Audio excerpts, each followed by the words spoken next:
Dio and W.A.S.P, two bands that don't have that much together in common.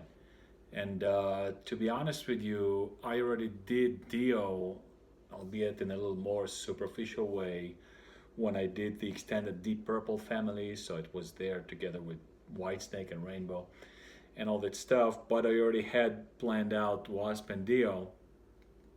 Although to be honest with you, I could have done maybe better pairings. But be it as it may, I think it would be interesting.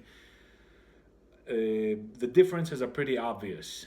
Dio was a very, let's just say, serious band, at least from the perspective of how Dio himself took the music seriously, and he always spoke about it that he's keeping the fame and keeping the faith. I'm sorry.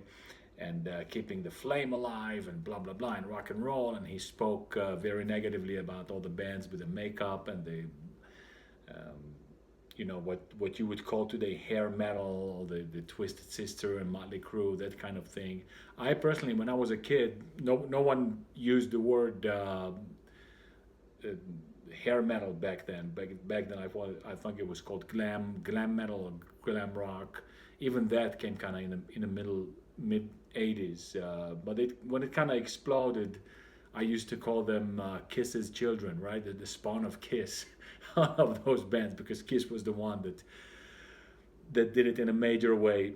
Be it as it may, I typically consider W.A.S.P to be the best American heavy metal band. And if you're already screaming, hey, how can you say that they're better than Dio? Well, I'm actually not saying that, but I don't really consider Dio to be an American heavy metal band. Even though Ronnie was born and raised in the States, as was Vinny, and if you look historically, the vast majority of his musicians, but the classic Dio lineup was half English because he had Viv Campbell and he had Jimmy Bain, whom he brought with him from Rainbow. And then Viv Campbell, I don't know how he found him, but he was very young at the time.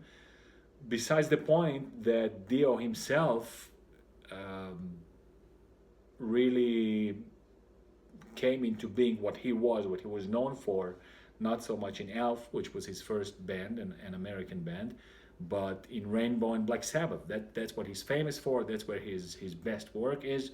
So he has a very anglicized style, right? He learned from Blackmore and Naomi and Butler and these guys. So I think it's fair not only for my cop out to be able to say that W.A.S.P is the best American heavy metal band, but realistically the musical style also is, I think, way closer to the English bands than to the American style heavy metal, and his approach and his attitude was also very much like that throughout his career. The music was very good, exactly what you would expect of someone who was in Rainbow and Black Sabbath, both musically and lyrically. Of course, the music, it's you can't top that. Playing with giants like those that I mentioned, Blackmore and Powell, and Iommi and Butler. You can't top that.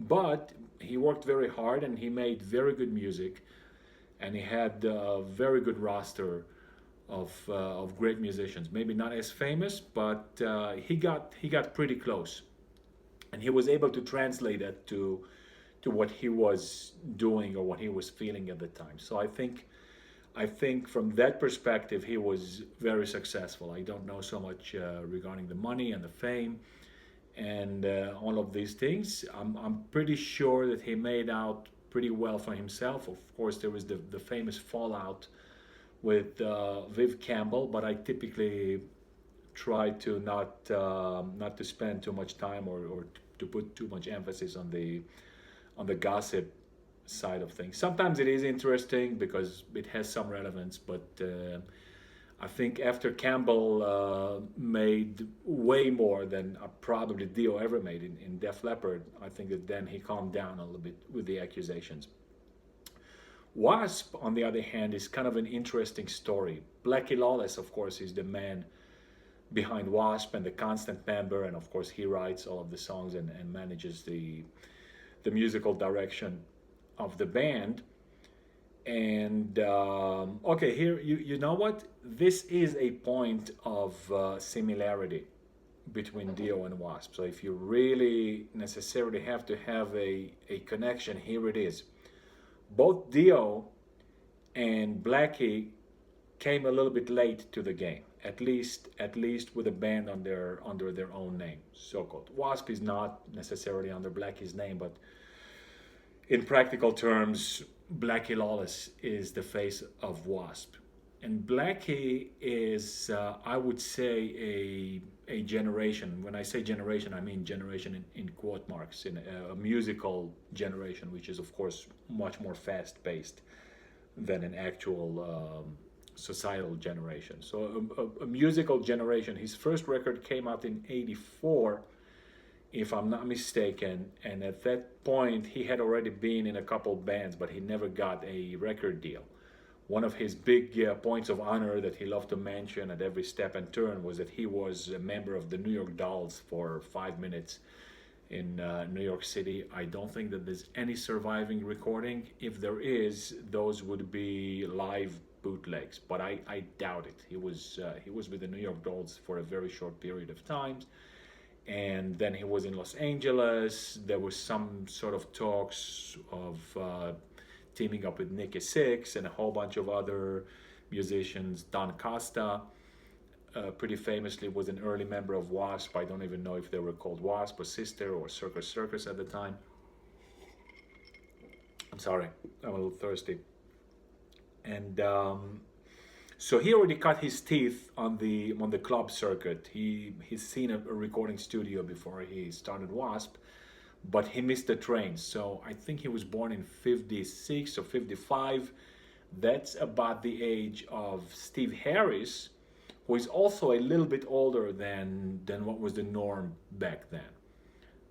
I think that Judas Priest released an album when they were in their early 20s, 22, 21, 23, something like that. Black Sabbath, maybe even younger, 20, 18 to 20, something like that. And then Maiden were in their...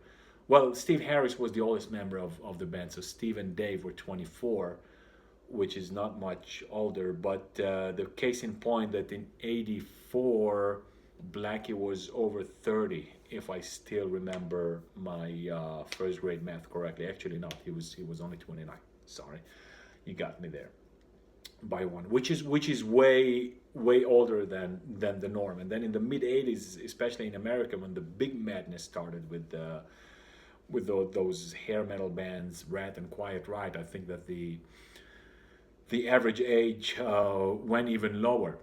So be it as it may, you can see that both of them started a little bit later in their life than was the norm. And again, as pretty much with anything of that nature, it's an advantage and a disadvantage regarding certain things. So let me start with W.A.S.P.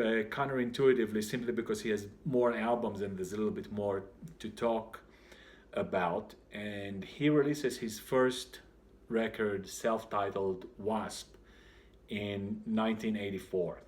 This is kind of a big favorite with fans. A lot of diehard W.A.S.P fans love this record very much. There are some eternal so-called hits or fan favorites. Eternal, I mean, since that time, that they never faded away.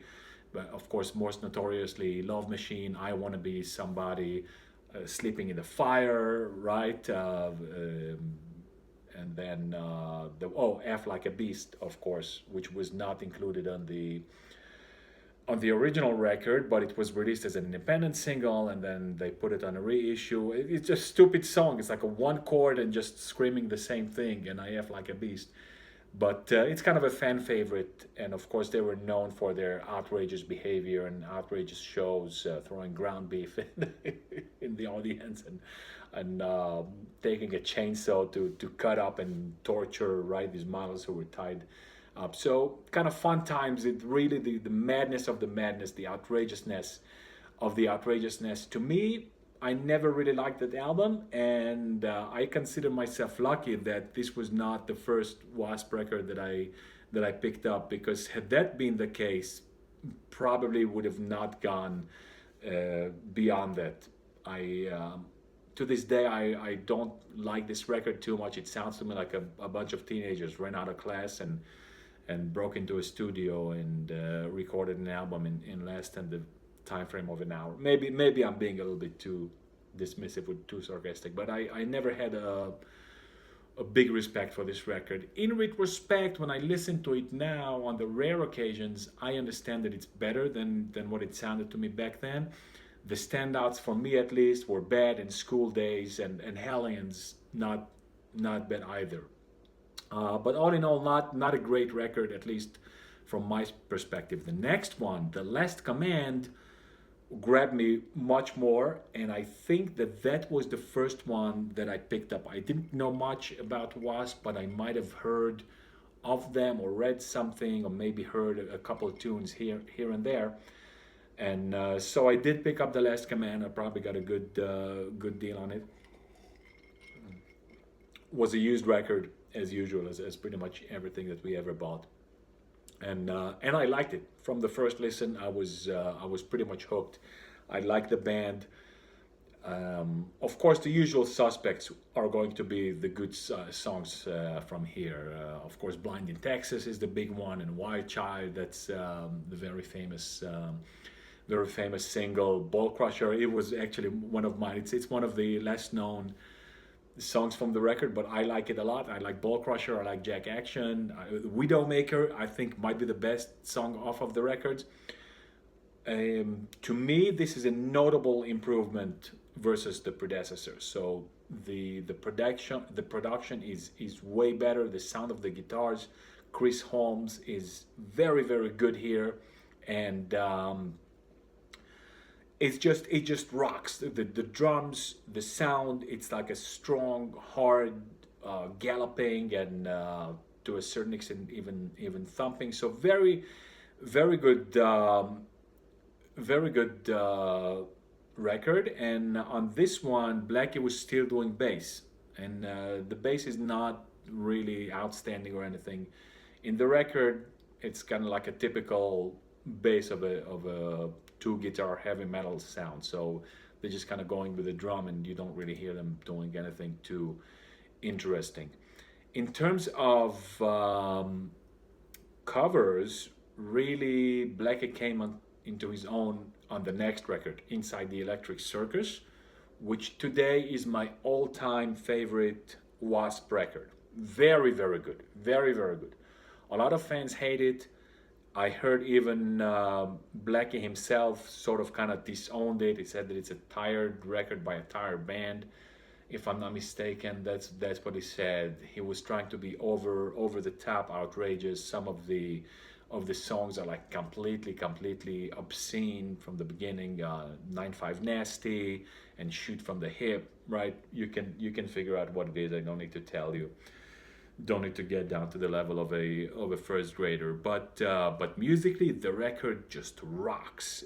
The playing is amazing. The guitars, the riffing, the lead guitar, the solos, even the bass, the drums, the sound, everything is top notch. Really, if you think about it, from all of that period, and there were good things. Now today it's kind of fashionable to look back and, oh, the 80s were horrible and everything was out of control, blah blah blah. Yeah, people said that kind of in the late 80s, when the market became saturated and everyone wanted a piece of the pie, and everyone was doing very similar things. But there was some great stuff done in the 80s. Nevertheless, I think that from this entire greater category, let's just say, of what you would today call hair metal or glam metal, whatever you want to call it, even if you just call American heavy metal as a blanket, I think that if Wasp was not the best, they were at the very top. And also, beginning in this record, Blackie made it a habit of putting a cover, at least one cover, if not two, on the album. I don't remember on The Last Command if he had one, at least on the original record. I think that on one of the re somethings, re uh, whatever they call them, remaster, remix, reissue, re this, re that, they did put a Mississippi Queen, which was not terrible, but not great either. But on this one, he nailed it. I don't need a doctor. It works so well. He really took the Ray Charles classic, I Don't Need No Doctor, made it his own without disrespecting the original. Very, very, very nice. Very well done. Same thing with Easy Living. Easy Living is not such a big difference because Easy Living already in 72, when it was released by Heap, it sort of gave that air or that flair that was very waspy. If you think about it, you could make the case that Uriah Heep with that song was very visionary. That's where the music was really going to go a decade later. So like a very very fast, forward driving, melodic, nice, lighthearted song, and Blackie scored another winner with this. So excellent record, excellent sound. The songs are just bangers one after the other. Difficult to pick favorites here, but one of my all-time favorites on here is I'm Alive and Rest as Gypsy. They are both a little bit darker, and they go away a little bit from the sex and drugs and rock and roll, kind of hinting at what's to come. Mentronic is also very good. The opening, Inside the Electric Circus, banger of a number. And even the stupider songs, the Shoot from the Hip and 9-5 Nasty, musically they're not halfway bad. Great guitar work from Chris Holmes, and the little bit less known, the last two songs from the record, are also very listenable, very good. Maybe not the top notch, but maybe the rock rolls on. They could have done away with or placed it somewhere else, and then finish the record with King of Sodom or Gomorrah, or maybe with Mentronic. And from this point on, they made a turn and they changed quite a bit from this point on. But we already now in 1986, so we had W.A.S.P 84, Last Command 85, and Electric Circus 86. So let's go back to Ronnie James Dio, who in 82 already left Sabbath. The last thing he did with them was work on Live Evil, which was the live album from the first Dio era. And that's when they allegedly got into the big fight. I'm pretty sure that the tensions started already before.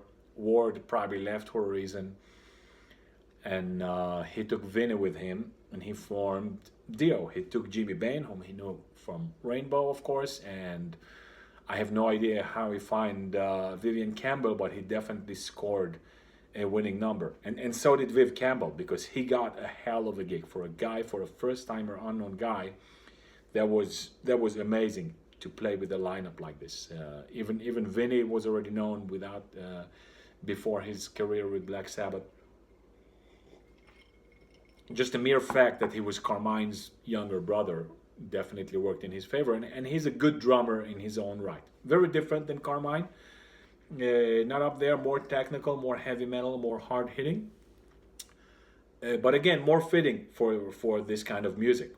So of course, Dio's first record, stand up. I'm sorry, not Stand Up and Shout. I always miss the title of this record, Holy Diver.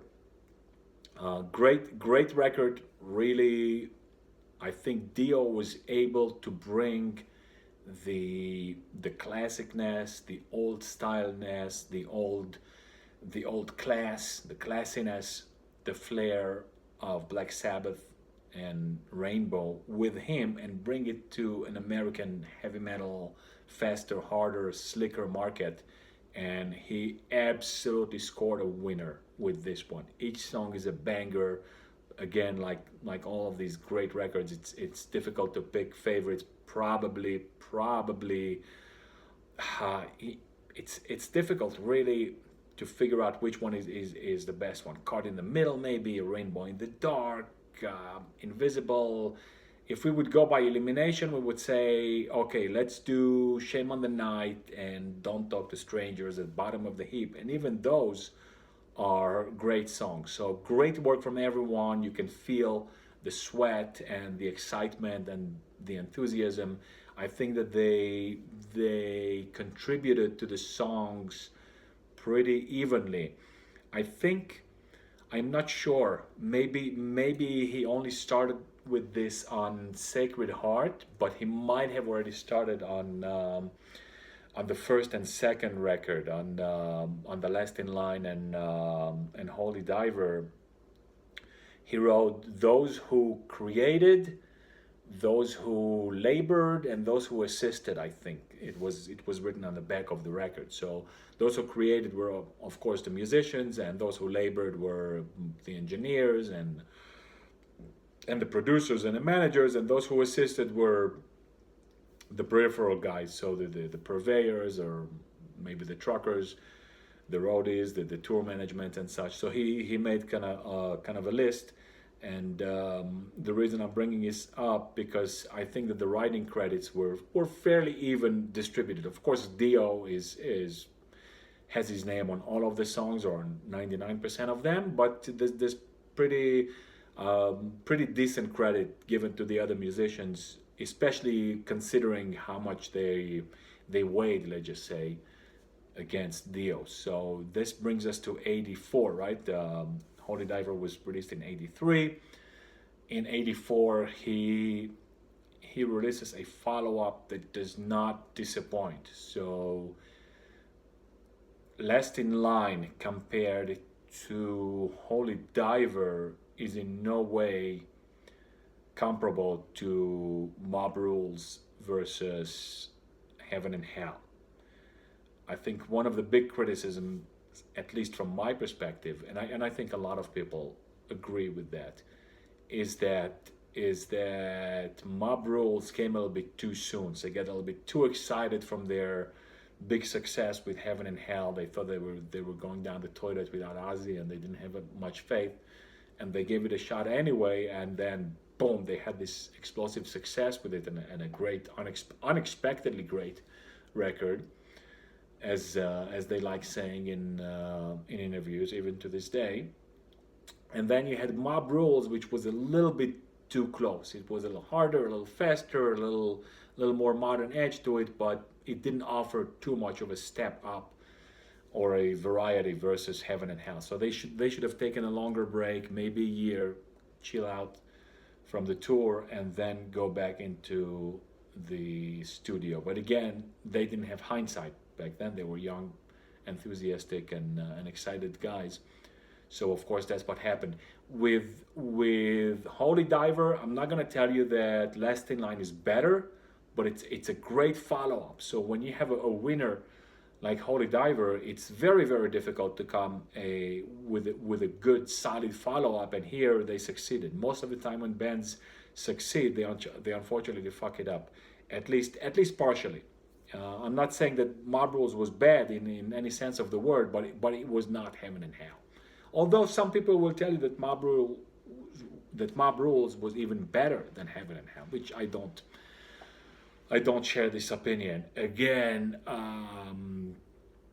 Last in Line, picking winners here. The opener, We Rock, great, hard, fast driving. You know, this aspect he did improve on, I'll give you that much, on Holy Diver. So on Holy Diver, the fast and hard songs, they weren't as good and as throat-grabbing for the first second like We Rock. Great song. The Last in Line, kind of like an epic with this melodic opening, Breathless.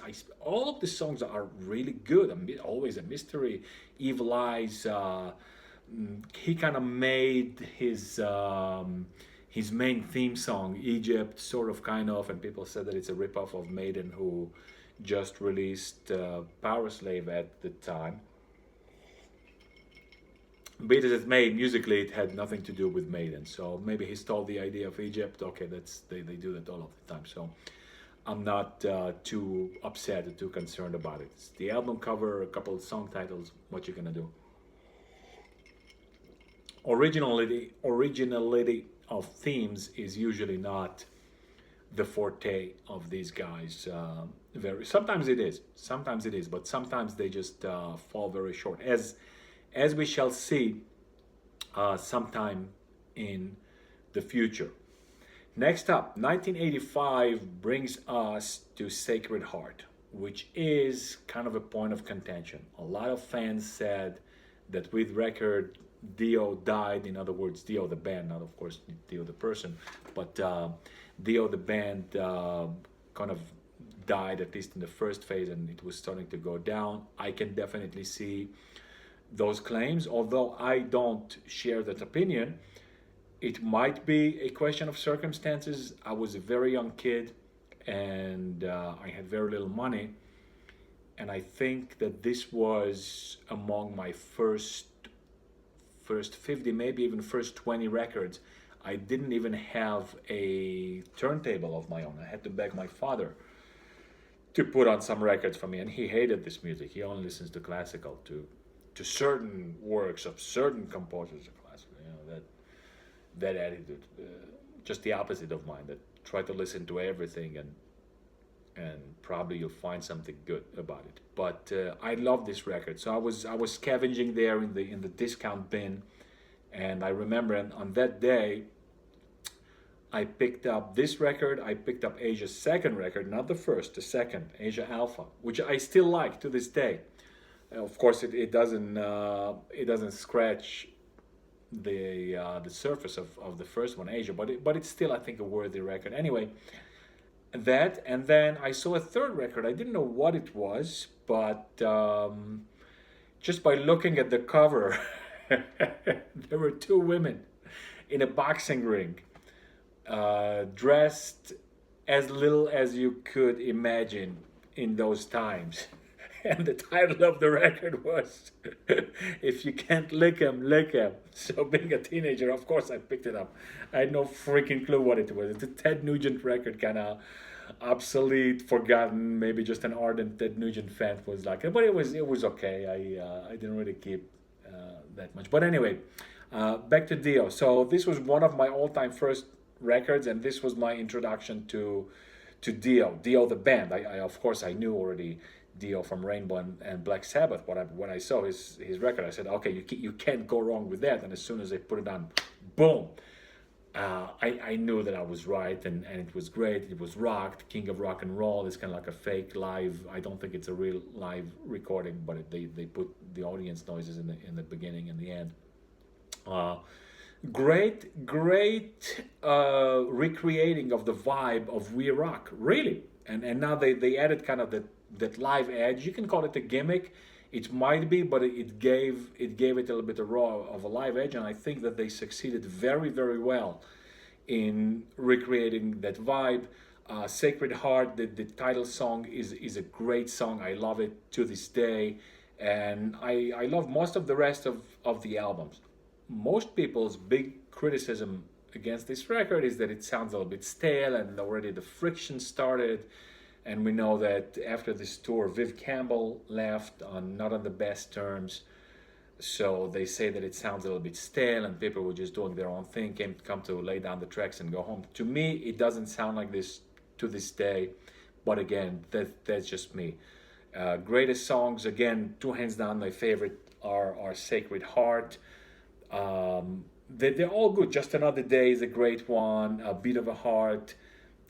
Another Lie, the opener, King of Rock and Roll. Maybe my two favorites are Sacred Heart and King of Rock and Roll.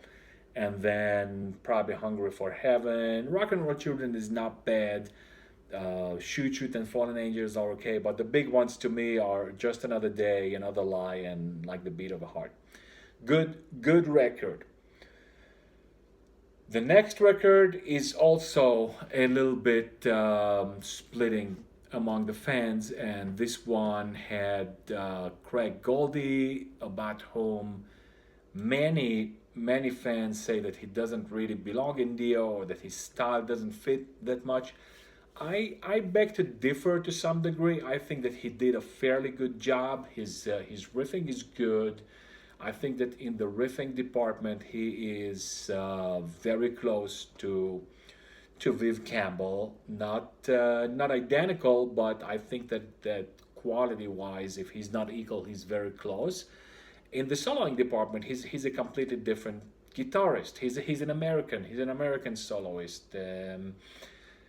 Not bad, but not great. Not as good, not as naturally or organically fitting as Viv Campbell was and did.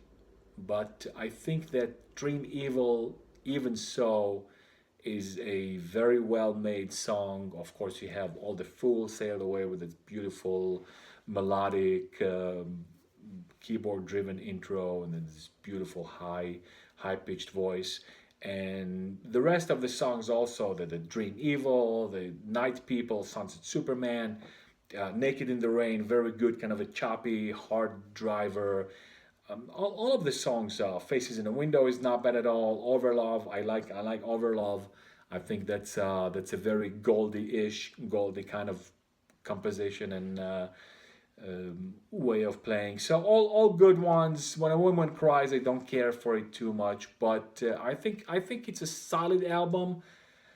But the fans have already identified the decline with Sacred Heart, and they said that this is a step in the same direction, which brings us to 1987, where we left off with W.A.S.P. And if you remember, we mentioned that from this point on, W.A.S.P. would take a turn into a somewhat different direction. Now, this was more from a pop, and I don't mean pop as in pop music, but popular music, popular, more societal perspective, let's just say. So more mostly with the words, but it did affect the music, not so much the way of playing the music itself, but the sound.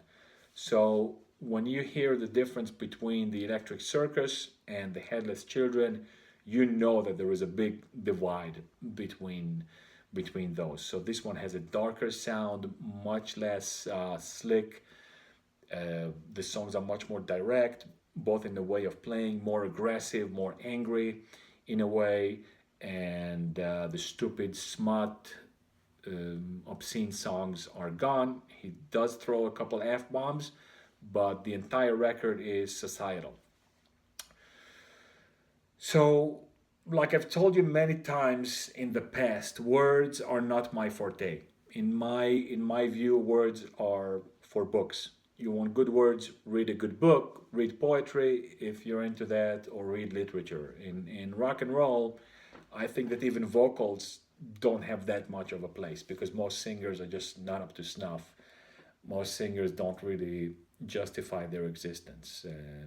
The best, I think, the best ratio would be something like Jeff Beck. So 60 without words, without vocalist, and about 40% with a vocalist. But again, obviously, public opinion disagrees with me. Crazy them, right? And for the most part, popular music is vocal, right? If you don't like vocals or you don't want to hear the singer, you have to listen to something like fusion or outright jazz. But fusion is good. And then some fusion kind of fuses rock and some vocals, like I said, Jeff Beck, for example, in as much as he's was never considered an outright fusion guy. But anyway, case in point is that from a lyrical theme perspective, W.A.S.P made a 180 or at least a 90-degree turn, and from here on, and the music sort of goes with that. And to me, I was surprised and not necessarily in the best way, but also that's where the winds of the time were going. So Headless Children was released in 89. 89, if you remember, was already the way out of the 80s and into the 90s. The press liked to make fun of all of the makeup guys of Poison and Twisted Sister and all of these people. And the new heroes on the block were bands like Guns N' Roses, Skid Row, Queensryche. It reminds me of Queensryche. I have to make a video on him. But there was a change in the air, and the music was becoming a little bit more raw, a little bit less produced. Right, people was getting tired of all this overproduced Bon Jovi, Rat, Kip Winger, Slaughter, all of these things that were gone, which were not bad, by the way. But when there's so many good offerings, when you go on an open buffet and there's so much good food, you gotta say, okay, that it's too much. You know, I can't taste a little bit of each one. So Blackie was smart enough to jump on this bandwagon, and he made some pretty harsh societal words, of course, over the top, as was the '80s, and to be fashionable, right? The neutron Ronnie, the neutron bomber, yeah, apocalypse. Ronald Reagan is going to nuke the whole world, and of course, we know that not only he didn't, but he brought down the wall, which again happened in '89. Interestingly, not a word about that on WASP. And kudos to Iron Maiden. I think Iron Maiden was the first band that openly and explicitly mentioned the demise of communism. That was a big deal, especially for us in our family of anti-communists. That was we were ecstatic. We were euphoric in the late '80s, '88, '89. All kinds of stuff was going on in Europe, and finally the wall came down. Uh, it was just crazy times. But anyway, um, let's get back to music. Let's talk music. Okay, the big ones, of course, from these albums is Mephisto Waltz and Forever Free. I think that almost nobody disagrees with that. The Lost Child, meaning the Headless Children, a good one. It's actually two different songs, but kind of the same theme. In the meantime, there is a cover of Real Me, very very good cover. Again, does a very well executed, hard, different than the original, and yet not disrespecting the original cover version. So kudos to you, Blackie Lawless, for the Real Me. Very good cover. That's one of the things that I love the best about Blackie Lawless. He has a knack to take good covers, to pick them, to make them not completely predictable, but also not, okay, this is crazy. He didn't do some King Crimson Moonchild or the Wall. What is it called?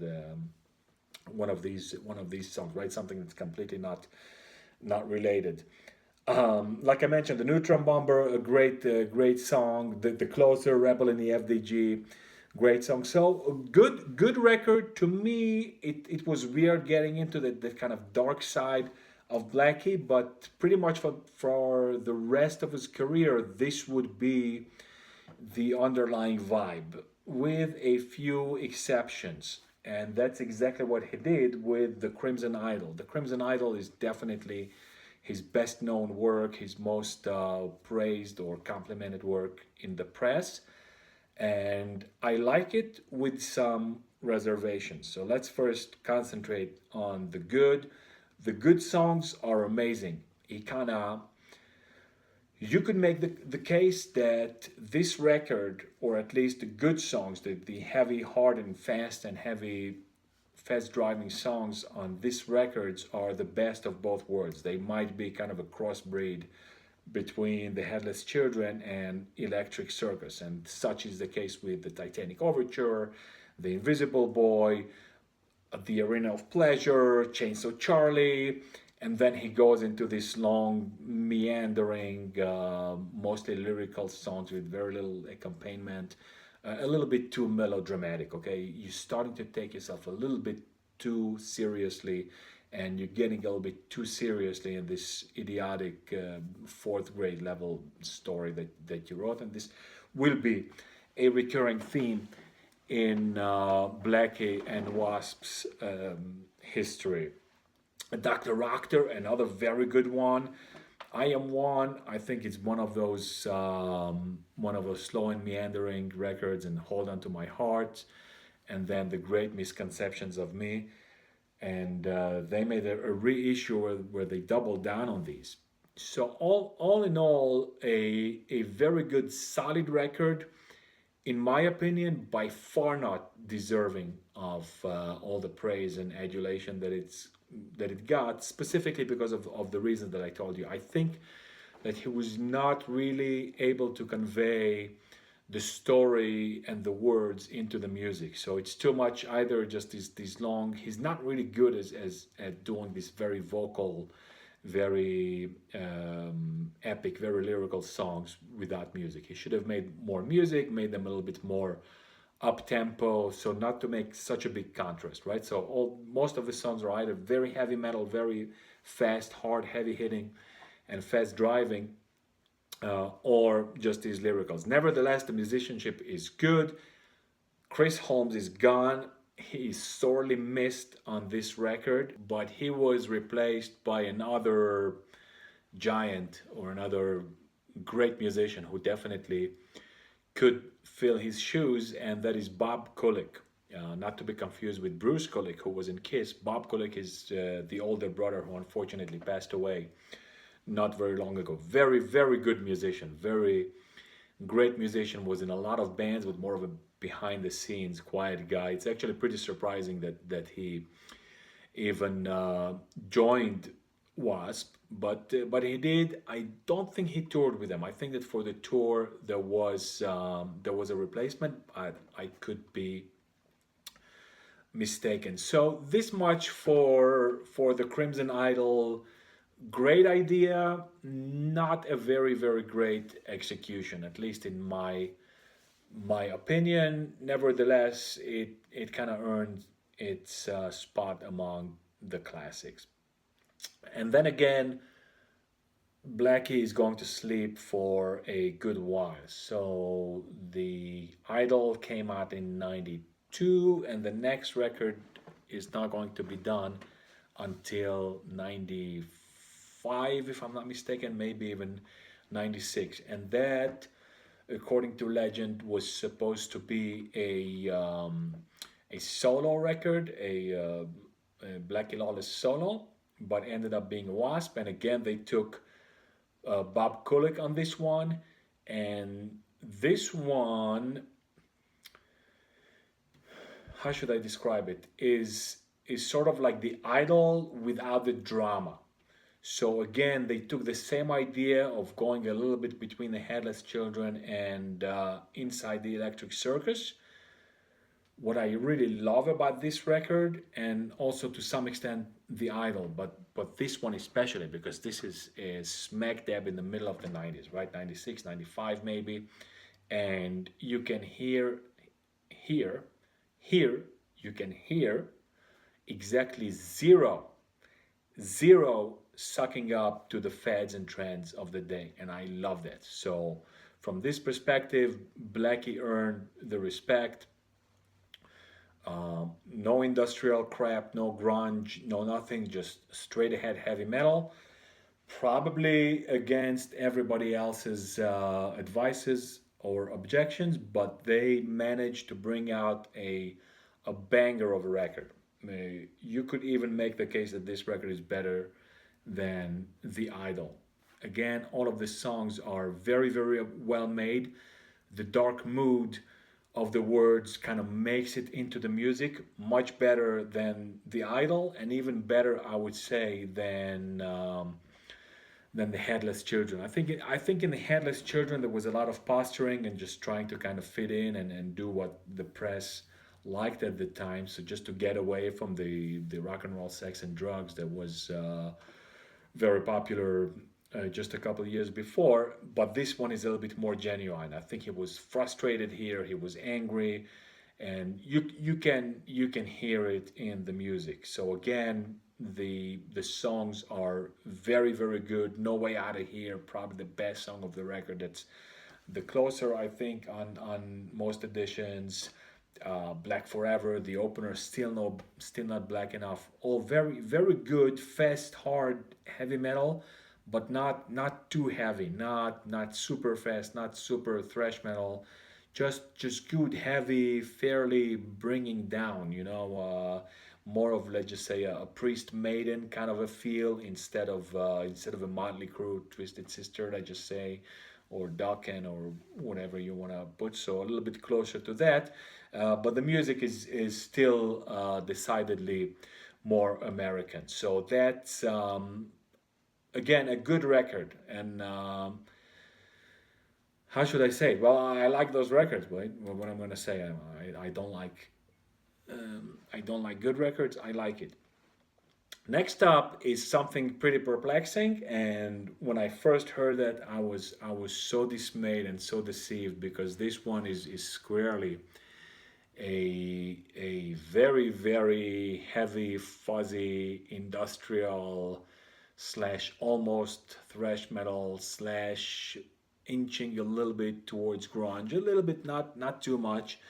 But Chris Holmes returns. Both of them were very, very pissed. Both of them had pretty bad things happen to them. They got divorced, I think, and somehow they were able to mend the fences, or at least pretend, make it for the record. They worked together, and they released KFD, Kill Fuck Die, a bad record that is very good, if you will. So, if not for that industrial sound, but it fits good the anger. So this is a very very angry song. This is like Headless Children plus Still Not Back Enough, multiplied by one order of magnitude, and just strip, make it fuzzy, and not a lot of effects, not no slick guitars here, on an industrial kind of sounding record. And this is one of the few records with this style that you would hear me praise. So maybe you can hear a little bit of a Rage for the Establishment, Tom Moreno's band, a little bit, not too much in here.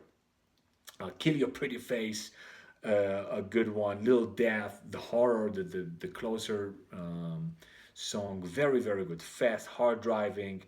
Um, Chris Holmes here make a little bit different solos than he did in the other records. More shorter, screechier, kind of these burst out kind of solos, not like he used to do in the past. But um, my Tortured Eyes is another one. So again, it is worth a spin if you're a big Wasp fan like myself. You want to have it in your library. But I think this one did come out on record upon release. I'm not sure. I don't want to say for sure. I don't remember. I don't think I ever had the record. Um, the CD, yes, though. This brings us to 1997, and again, Blackie gives it a little bit of a rest, not too much, definitely not more than was already becoming customary at the time. And he does another record with Chris Holmes, Eldorado. And when I first heard this record, I jumped out of my skin almost. I was so depressed. It was at a time that I didn't like so much the Maiden records first in the beginning. They were okay. They weren't an outright betrayal, but they were decidedly darker and moodier. So I was kind of afraid that they were going a little bit on the fads of the day, on the industrial grunge direction, which they didn't. But they still made the sound lower and darker to fit Blaze Bailey's voice. And Jethro Tull decided that they want to release jtoll.com on record. Gary Moore released two abominations. I'm sorry. I'm sorry, Gary. I have to say, Dark Days in Paradise was still somehow tolerable, but the other one, that noise with the loops and the samplers.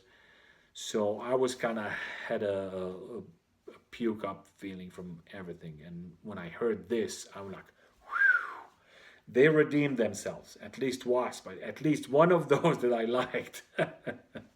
Priest, of course. How depressing that was. That the two pieces of crap, uh, Jugulator and Demolition. But anyway, this one was a breath of fresh air. This is on this one. I think that Blackie saw what's coming. I think that Blackie understood that the 90s were just a mirror, or a distorted mirror of the 80s. The same thing that happened in the 80s was happening in the 90s, it just wasn't so explosive, so bombastic, so obvious. But the same thing was happening, one band after the other. The Chains, Alice in Chains, and the Youth Pumpkins, Youth in Chains, whatever. All of these bands, the Pearl Jams and the Nirvanas, and that was what the press was about, and they all sound depressed and sound like one another. And this guy said, I'm gonna release the filthiest of the filthy records. What he tried doing with this was a Inside the Electric Circus on steroids, number two, and also has a very retro feel to it. This is a very Elvis Presley kind of vibe record with it. Like it was recorded, like someone got a time machine, went back to the 50s and taught them what heavy metal is. So great record. The only problem is that in order to accomplish this retro sound and retro feel, he made the guitars too thin. So I don't like that. He could have done that, but make them a little bit thicker, a little bit bigger. But overall, he succeeded very, very well. I think that he himself did it a little bit tongue in cheek, but he's back to his old antics. The old, the filthy obscenities. Every song is filthier than the other. So it's literally Inside the Electric Circus on steroids. Every one of them. Cocaine Cowboys and Dirty Balls, Don't Cry, Just Suck. And they're good, and they're good. Saturday Night Cockfight, crazy stuff. The opener is good. Hell Dorado, Damnation Angels is a great one, and um,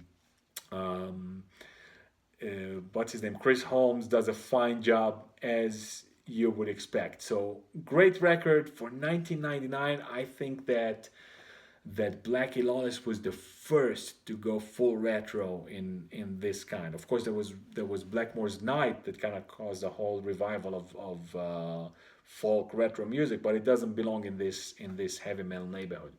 So we went through quite a bit with W.A.S.P here, and we covered 4 or 5 albums, and we're up to 1999. So really only 4 records in the 90s. That not so little. From 92 to 99, the opening of the 2000s, there was quite a shift in approach and in style, but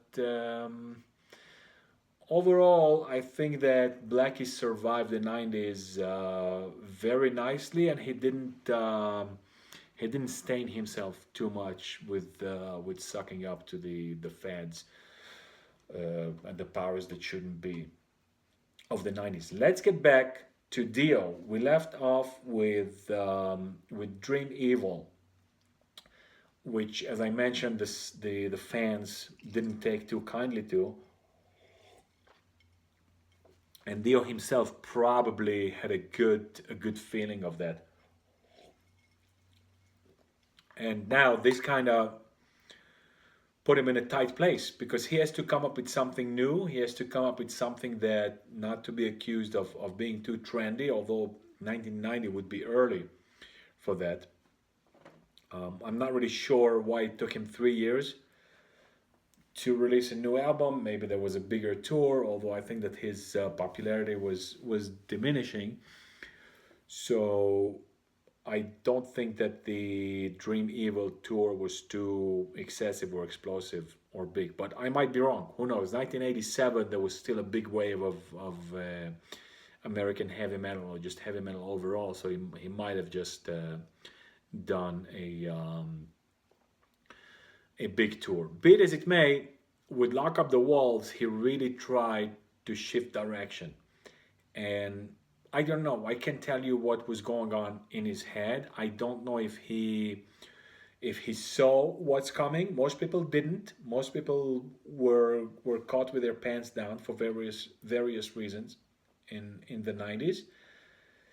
But I think he knew that he wanted to do something different, and that for sure he did.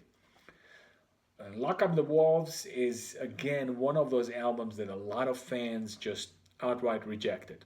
I didn't. When I heard Lock Up the Walls for the first time, I'm like, hey, what the hell is this? What is this? Is this the same Dio that I know? Of course, the voice was the same. Some of his singing is the best. especially the more melodic ones. The music is kind of weird. It's kind of weird. It's, you could say that it's even the old cliche that I don't like using too much, but you could make the case that it was ahead of its time. In other words, it was anticipating what's coming or starting a trend, and simultaneously not necessarily. I think the Dio was more influenced by the thrash and goth and dark metal of the time, but he didn't really want to go too much to that direction, or too deep. And I think he succeeded to a great extent. So he made it a little bit more American, but also a little bit more darker, and he's toned it down a little bit with the fantasy and the castles and all that, and made it a little bit different. Let's just say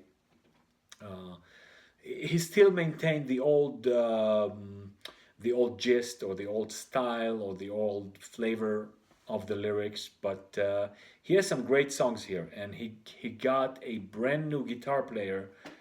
I'm sure he kind of hoped that it would work out with him as well as it did with Campbell. Unfortunately, it didn't. He took an 18 years old and put him in the studio, and so he gave a big gig to that kid.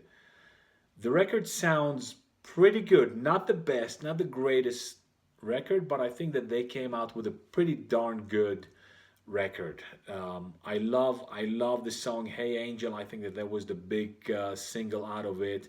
I love "Born on the Sun." It's a great song. It's a great song. "Walk on Water," "Twisted," "Wild One." The opener is "Between Two Hearts" is a good "Night Music." "Lock Up the Wall." "Lock Up the Wall" is I think a little bit of a weaker track. That's another one that he drags out, and it's kind of like a start and stop. That's sort of the seed of a lot of the songs that you could hear on Dehumanizer, sort of like the Tony Iommi, "Do Me Slowly," like on Early Sabbath meets maybe a little bit of Born Again, slowed down. So I think overall it worked out pretty well. I like the record a lot. It took a little bit of time to grow on me, not a lot, but you gotta get used to it. So this is definitely a departure from the first four. You could put the first four in the same neighborhood, and even that you would split it in two: Holy Diver and Last in Line, and then Sacred Heart and Dream Evil. How would I rate this one versus Dream Evil?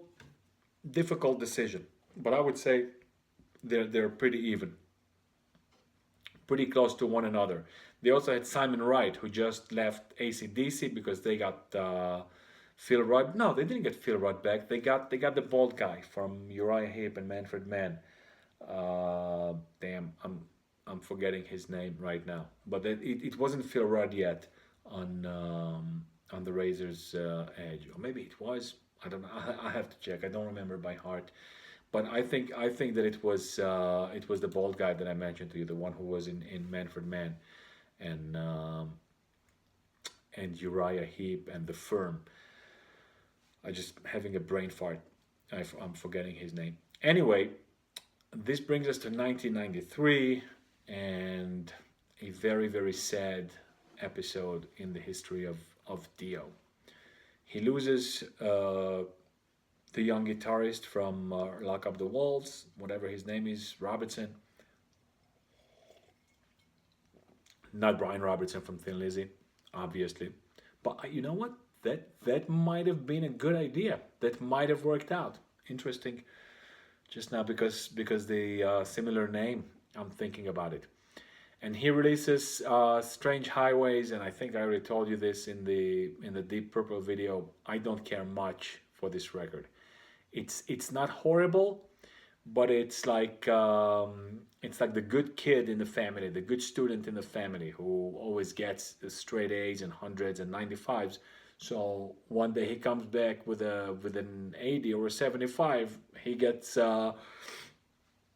scolded, right? Whereas the kid who always gets 40s and 50s and 60s, one day he comes back with a 70, he gets a candy or he gets a prize. So it's pretty much like this. When you're at a high level of musicianship and you have good records, you get criticized for this. But to me, this record just doesn't work out. He's kind of trying to do, like I said, this doomy. He's not outright trying to be super industrial or super what's it called, grungy, but a little bit to that in that neighborhood.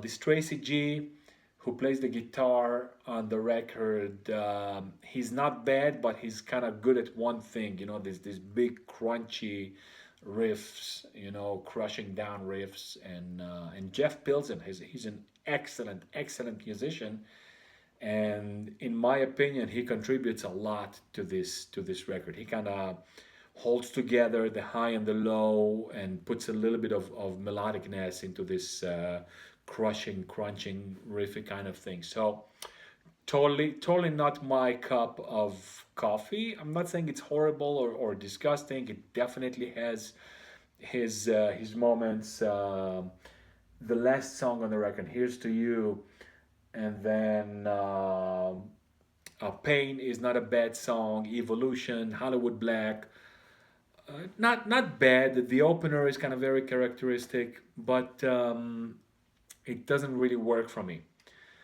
On the next record, they did something pretty interesting. They moved away from this sound. They didn't completely move away from this mentality or this idea. So they still come out with pretty crunching riff, a little bit less doomy, and a little bit less return to the original, mostly the original too. So Holy Diver, there is a lot of Holy Diver and a lot of Last in Line on this record, but not panderingly, not like, okay, that's what the fans like, let's go back to that. So his vocal style reminisces a little bit back to those times.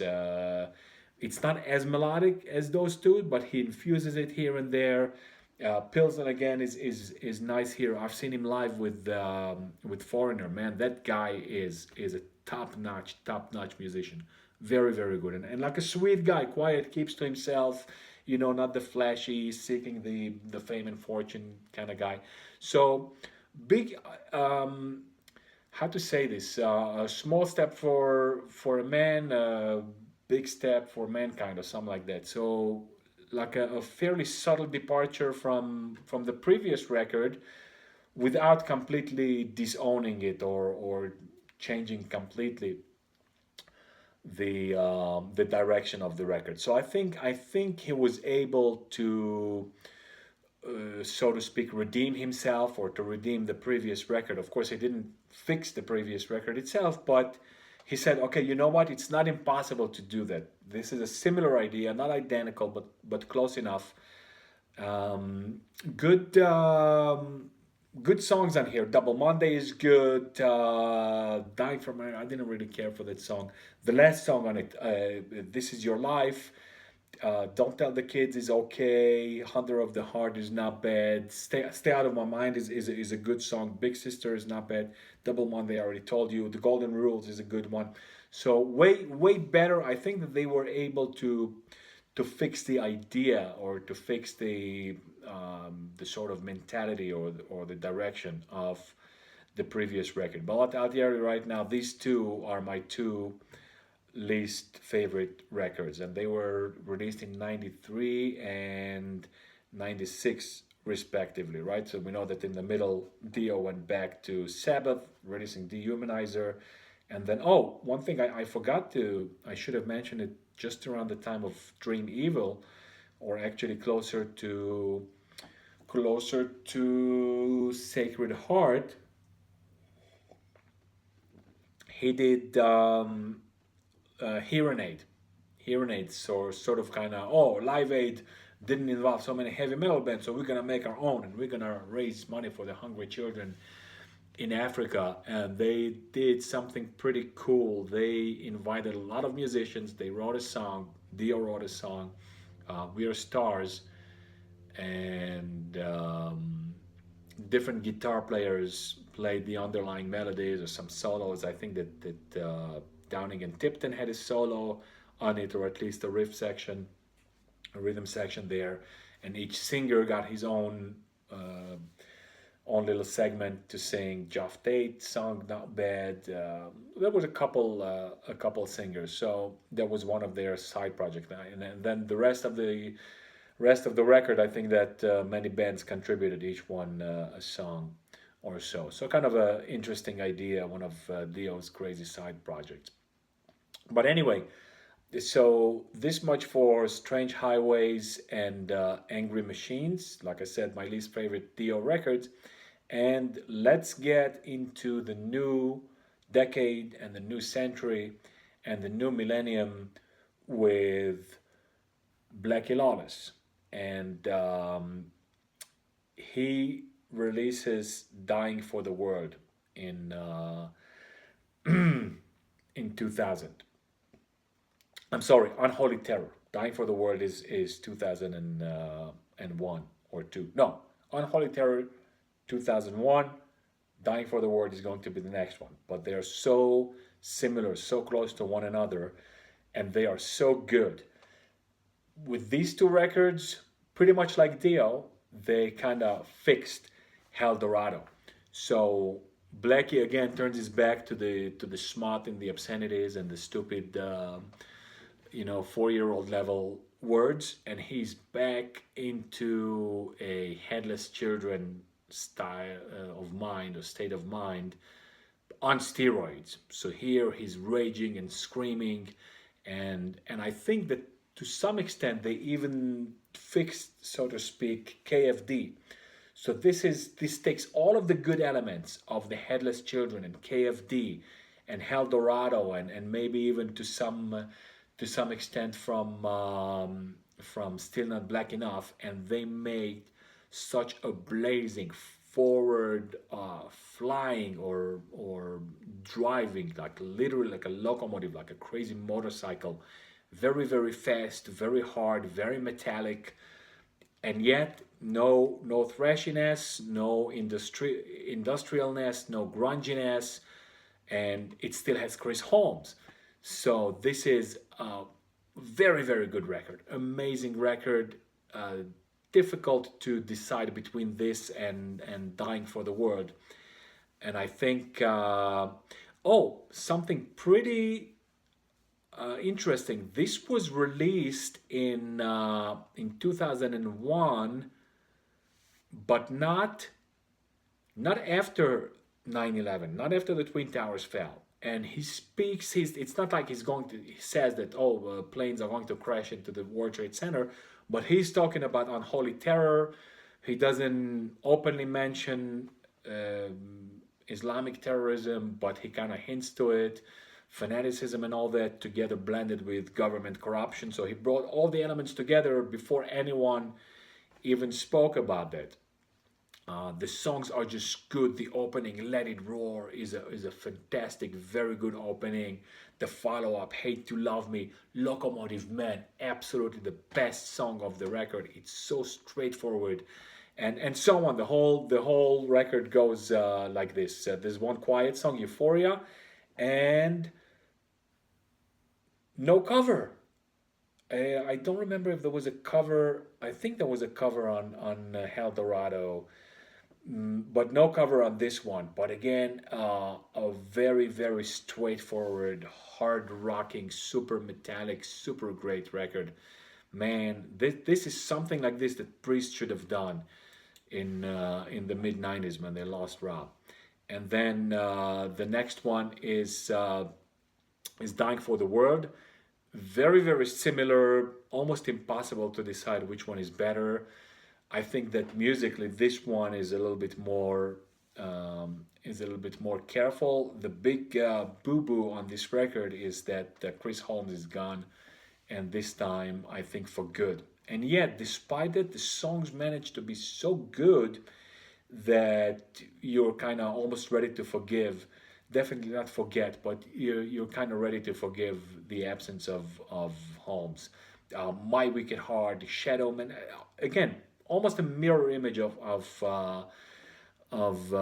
the previous record. The quiet song is Hallowed Ground, very good. Train of Tears, very political, of course, and somewhat personal. Stone Cold Killer, just a very, very straightforward, hard-hitting, good but not flashy drumming from Frankie Banali. Again, I don't have enough praise for these two records. 2004 brings us back to the old Blackie that doesn't think things all the way through, doesn't come up with the best, most original ideas. Again, after two such records, you could excuse pretty much anyone, including him. But he's trying to copy again the Crimson Idol, and I'm not a fan of this. I thought that the Crimson Idol is lacking originality, lacking original thought from the beginning. You know, if you can't think up a good, solid rock opera, then don't.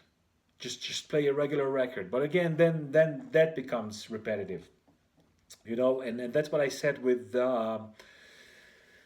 regards to Judas Priest Nostradamus. You know, they're not up to snuff. These guys are not true, real, hard hitting, interesting concept records. You know, Priest are not, even Maiden never outright did that. They did something a little bit similar with Seven Son and maybe the last record, Senjutsu, but not an outright concept record. A band like Priest or W.A.S.P, who want to do for some reason a concept album, or like Kiss with the Elder, it just didn't work out.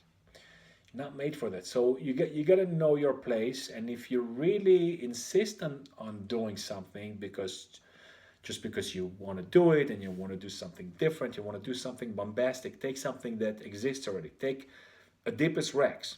So Stravinsky has an opera, Oedipus Rex, and there is a recording from the late 60s of the Czech Philharmonic Orchestra with a famous French narrator.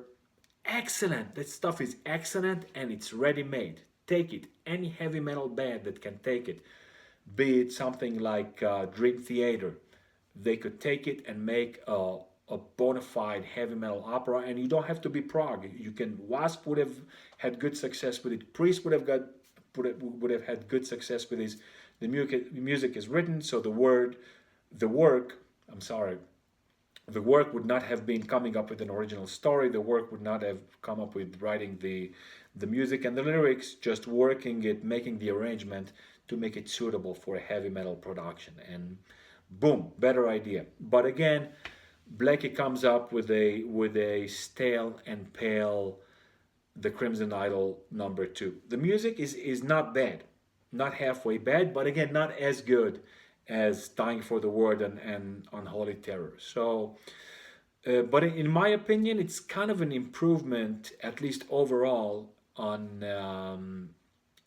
the Crimson Idol, because you don't go into this long, drawn out, boring, too vocal, too melodic, too melodramatic song. So at least from that perspective, he fixed it. The music is trying to be a little bit more sophisticated, not not terrible, not definitely not proggy, but going a little bit into like a maidenish territory. And so that is the Neon God Part 1, The Rise, and the second one, the Neon God Part 2, The Demise. And they were both released in 2004. And I think that they were not released together. So it's not a double album, it's two distinct records, right? So you can buy one independent of the other. To me, they're one album. Although the second one looks a little bit more like a regular record, so he probably wanted to make sort of a compromise and make that a little bit less concept-y, but still finishing the story. So the story is almost identical to that of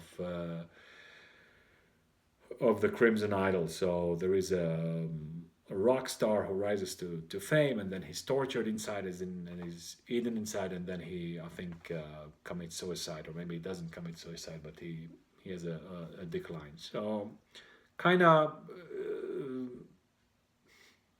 I think it was a bad attempt at redeeming, or maybe even topping the Crimson Idol, and who knows? For all you know, now that I'm talking about it, I'm thinking that maybe it had some elements of Operation Mindcrime, which was good. It's a stupid story, but they succeeded in making it good because the music is so good and all kind of moves well together, and it's possible to act out like they did on stage together with video. So this brings us to kind of the third batch of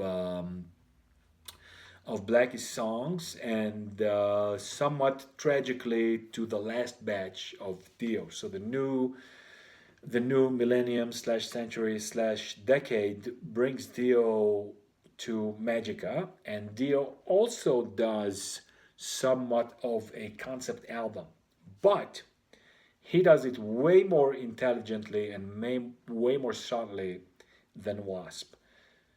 I don't know. I should have looked it up, but I'm not 100% sure if Magica was from the onset sold and marketed as a concept album and made a big fanfare out of it or a big deal out of it. They might have, they might not have.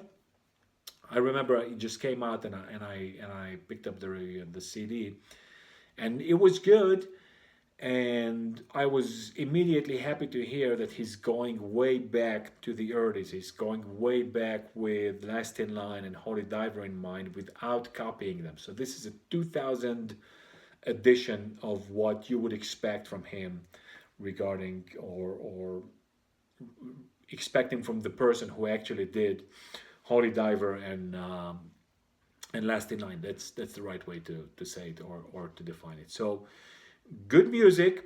Here he got Craig Goldie from Dream Evil. Jimmy Bain is back on bass, so that's a good that's a welcome change. And then he got Simon Wright. I think that with Vinny it would have felt even more natural and more well done. But overall, a very, very well done record. And they delegated the conceptual part only to the words. So if you want to ignore the words, it's up to you. Uh, Very, very well sounding, very, very well produced record. Kind of faster, but not super fast, not galloping riffs. Very good vocals. The vocals are pretty reminiscent of the first two record, and the music is heavy but not super heavy, not thrashy, not industrially, not grungy, and yet not traditional wannabe. So good sound. The balance between the instruments is very good. Very good production on this. The one song that stands out is Fever Dreams. This is a freaking amazing song. Whenever I hear this song, I think to myself that this song is kind of the epitome of heavy metal. You know, not super fast, not too slow, not too doomy. It has all the kind of element in perfect balance. The drums with the guitars, with the bass, with the voice is so well evened out. The keyboards kind of in the back, very good. It has a little bit of that riffiness, of that start and stop, that crunchiness kind of Angry Machines, and maybe even a little bit from Strange Highway, but just like a little bit of spice, like a little bit of pepper and garlic powder, not too much. So excellent song, and all these songs really are good. Losing My Insanity, this is good. Otherworld, the theme song, the Magica is pretty cool. Is pretty cool. Turn to Stone is not bad. Feed My Head is so all very nice songs. I think the Chalice is like the more, if I remember correctly, the more quieter song, but very good. And at the end, he reads the text, which again is kind of like a stupid story, like a stupid modernized sci-fi or folklorized, medievalized kind of sci-fi story. That doesn't do it to me. You're not an author. Don't try to be Walter Scott, or don't try to be Tolkien when you're not. Had he taken a finished story, and there's so much literature. There's so much literature that people don't know, that they could have done. Even Blackie Lawless, he could have taken themes from from Hemingway or Jack London, the brutality of nature. Jack London was kind of a big in that, and Hemingway had a lot of dark psychology, right? The Snow of Kilimanjaro and all of his other famous and less famous work, to be honest with you. But I guess they don't think at those wavelengths. Next comes Killing the Dragon, which is pretty close. Here we have Doug Aldrich, a freaking monster of a guitar player. And again, they bang out one good song after another. Push, rock and roll, scream, guilty.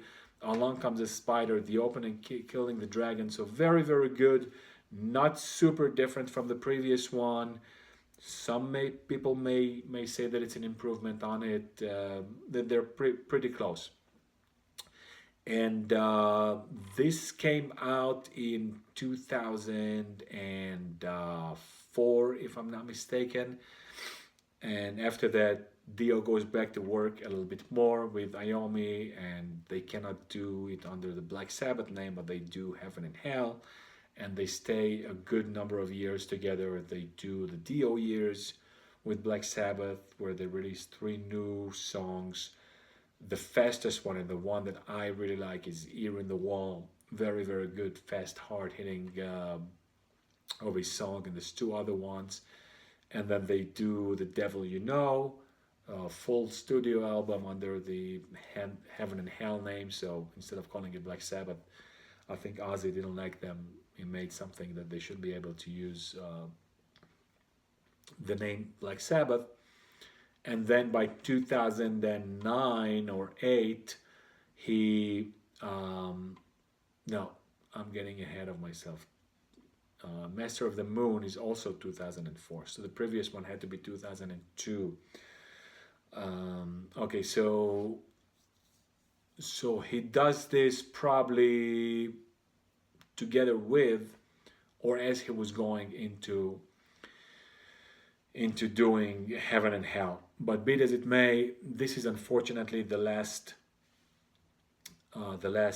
Dio record under his own name, under the Dio band. Some people say that if you turn the traditional Dio logo upside down, you're gonna see evil or devil, whatever. I guess you can see whatever you see, but I think that he was asked about it in one of his interviews, and he said that it's BS. But a lot of people showed it to me, and you look this way, and then it becomes a V, and the evil. Anyway, I don't know why I'm saying that. I think he had that logo on all of his records, even on Strange Highways. So, again, this is sadly his last records. Not bad, but not on the level of Killing the Dragon and Magica, but not far below. So I would say 1 or 1.5 steps underneath. Good songs, very solid, good sound, good instrumentation, nice drumming. Still the same lineup. Simon Wright, Jeff Pilsen come back again instead of Bain, and again Goldie replacing Doug Aldrich. All in all, a good solid record. Maybe they should have waited a little bit. Maybe they should have made some other changes. You can see that there is a more concentrated effort on one hand to come back to the very first 2, especially with the singing, a lot with the guitars, with the guitar tuning and the tone. But I think they did it tastefully and tactfully enough that it shouldn't really be copies of those records. So good way of thinking, not 100% successful, but not far from it. So again, a very, very good, very listenable records, especially for fans of Last in Line and Holy Diver.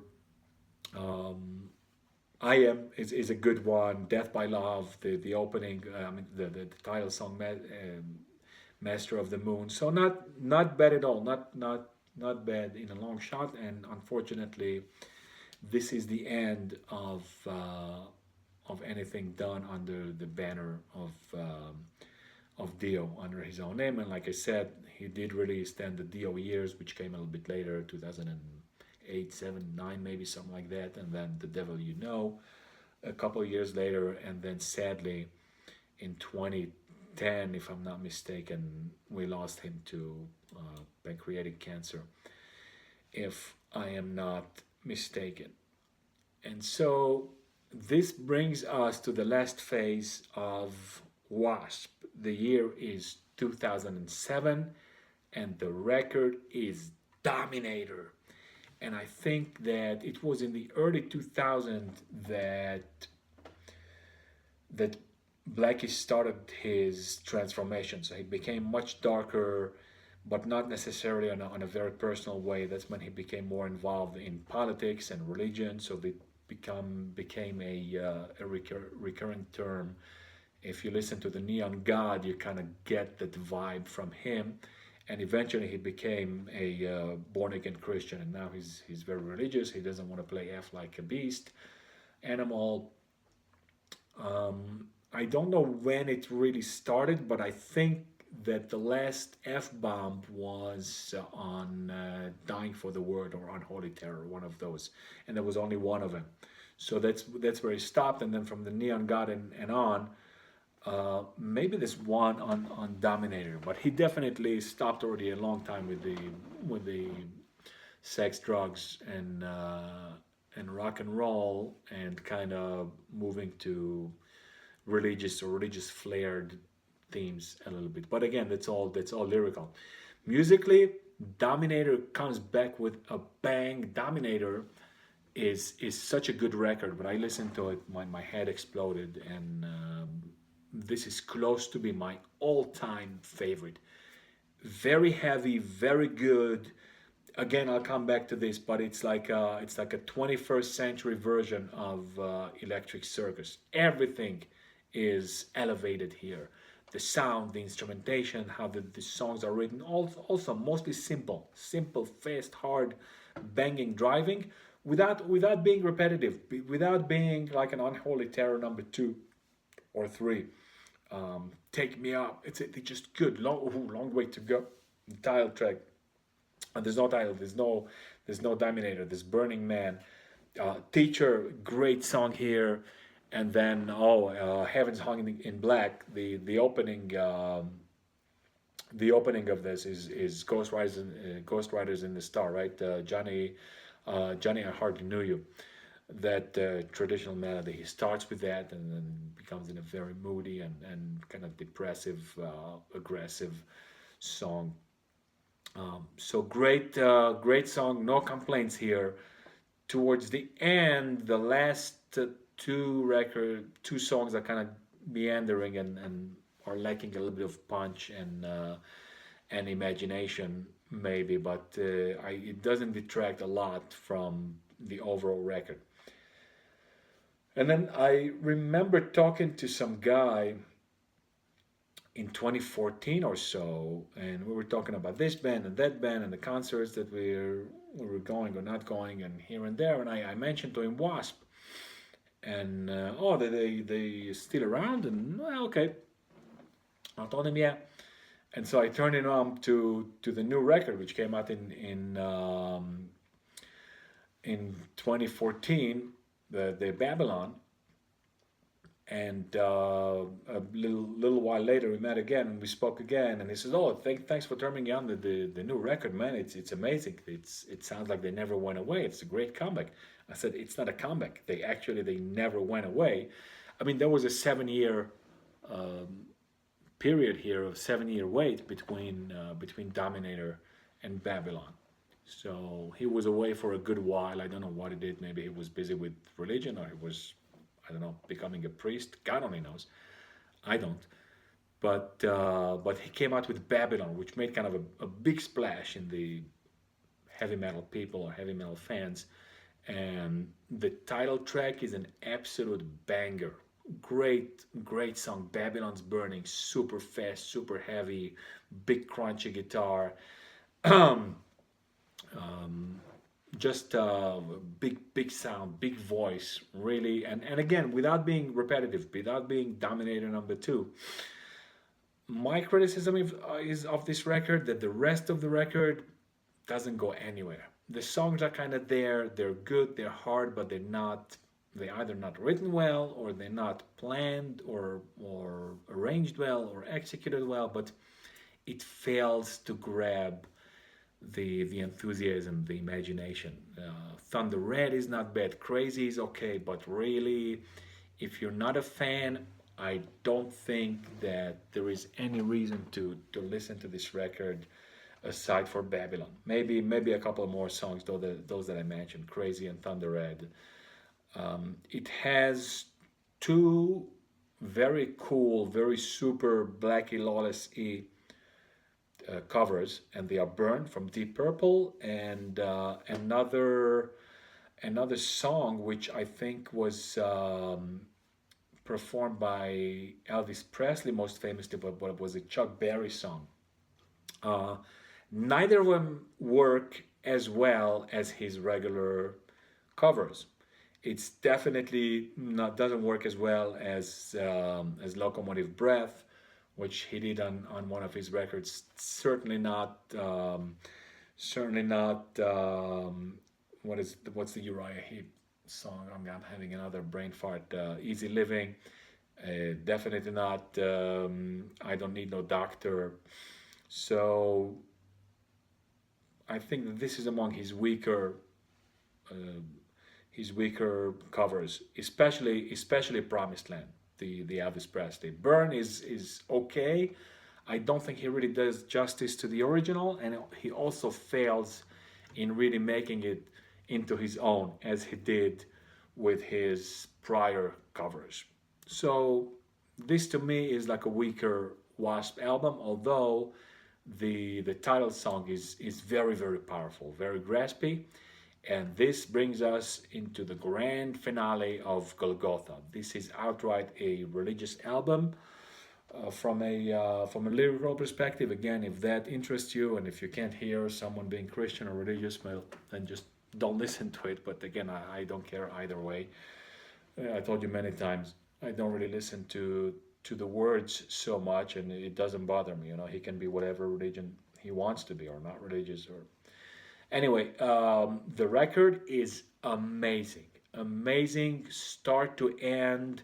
There's almost no bad songs. Some of them are kind of iffy, but this ranks very, very high in my order of preferences with Blackie and W.A.S.P.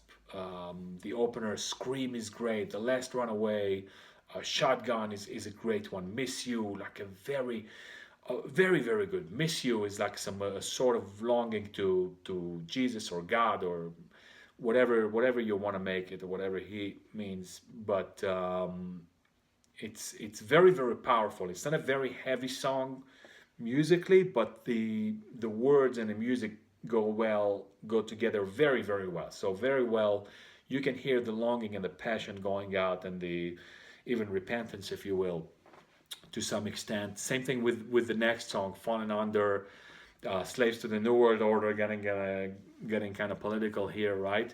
And then Golgotha, the title song, is just amazing. So great record, and he definitely left with a bang. Unfortunately, this came out in 2015, and he didn't really do anything of note since. He tried a lame and rather pathetic attempt at redoing The Crimson Idol, which many consider W.A.S.P's crowning achievement. I don't. Again, financially, and in the maybe the public psyche, that has some significance. To me, it doesn't. To me, The Crimson Idol is somewhere in the middle of his catalog, and I think it was a lame and stupid attempt at trying to redo this. Doing a tour commemorating the album, sure, why not? But re-releasing it, and without really significant changes. I think that they replayed it. It's not just a remix, reusing the old recording. I think that they actually re-recorded the entire album, and even so, it doesn't really work that well. So ranking and rating the albums. Let's do Dio first. It's a little easier. Like I said, the Dio, the periods, it's kind of easy. You got the first period, with the first four. My personal favorite is Sacred Heart. I apologize. I know that a lot of people hate it, but I love it.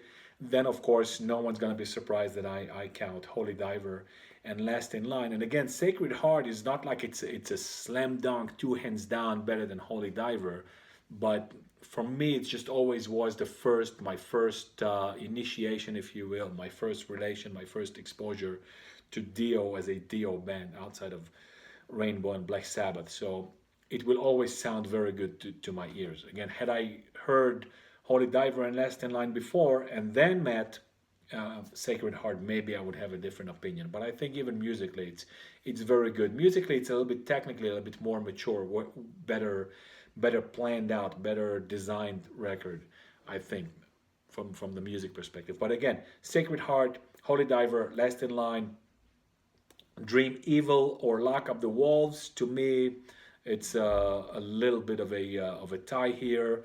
Then Magica, of course, with Killing the Dragon, very close after Magica. Master of the Moon, Angry Machines, and last and yes least, Strange Highways. So that's what it is. An unfortunately short discography. But of course, W.A.S.P has way longer, even though he started a little bit later. And of course, we'll start with the Electric Circus. Very, very difficult to top that one, at least for me. Dominator, Golgotha, and you can reverse those two. Golgotha, maybe even on top of Dominator. Eldorado. Eldorado, yeah, I would put it here just because it was such a great surprise, and just because it it is so different. And then of course, Dying for the Word and Unholy Terror. These two you could also reverse them because there's no clear-cut huge difference between them. Then the Crimson Idol, despite its faults, it's still pretty well made and a good one. The Headless Children, again, well executed and well done. The Neon God, like I said, it's a little bit weaker. This now we're going into kind of the weaker neighborhood of Blackie, which is by no means bad, but not as good as the top tier. We go into The Last Command. Still not black. Well, still not black enough. Maybe I should have put it a little bit higher. Maybe Still Not Black Enough is maybe closer to the Headless Children, above the Neon God. I might have been a little unfair to Still Not Black Enough. And then W.A.S.P, the opener, Babylon, and KFD. And again, you can always switch out those that are in within one or two from another. So you could put KFD above W.A.S.P and above Babylon, and then make KFD and then W.A.S.P and then Babylon. So not always so clear cut, but that's what it is. Dio, rest in peace, and Blackie, if you still have something in your bag, get it out before it's too late. But in the meantime, just rock on.